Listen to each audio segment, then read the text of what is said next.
Social media پہ Usama bin Laden کا ایک خط وائرل ہو رہا ہے جس میں وہ امریکہ کو لکھتے ہیں کہ اگر فلسطین کی درد بھری چیخوں اور دعائیوں کو سنا جاتا تو یہ حملہ کبھی نہیں ہوتا۔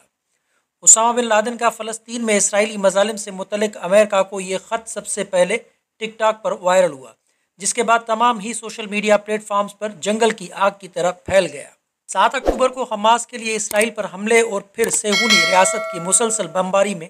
12,000 کے قریب شہادتوں اور 25,000 کے قریب فلسطینیوں کے زخمی ہونے کے تناظر میں اس خط نے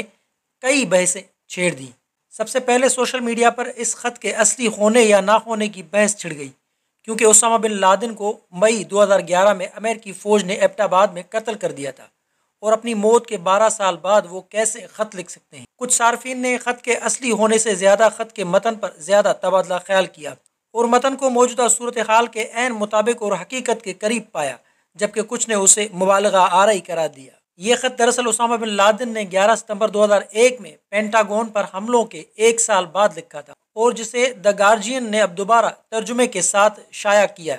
لیکن وائرل ہونے کے بعد خط کو اپنی ویب سائٹ سے ہٹا دیا گیا، جس کے بعد ٹک ٹاک سے بھی لیٹر ٹو امریکہ کو سرچ کے آپشن سے ہٹا دیا گیا۔ یاد رہے کہ اس خط میں اسامہ بن لادن نے امریکی عوام کو مخاطب کرتے ہوئے درج ذیل سوالات کے جوابات دینے کی کوشش کی تھی کہ القاعدہ امریکیوں سے لڑتی اور مخالفت کیوں کر رہی ہے، اور یہ بھی کہ القاعدہ آپ کو کس چیز کی طرف بلا رہی ہے اور امریکیوں سے کیا چاہتی ہے۔ اسامہ بن لادن کے اس خط میں اسرائیل کی بیجا حمایت کرنے پر امریکہ پر کڑی تنقید کرتے ہوئے کہا گیا تھا کہ امریکہ فلسطینیوں پر اسرائیلی ظلم و ستم میں مددگار بن رہا ہے۔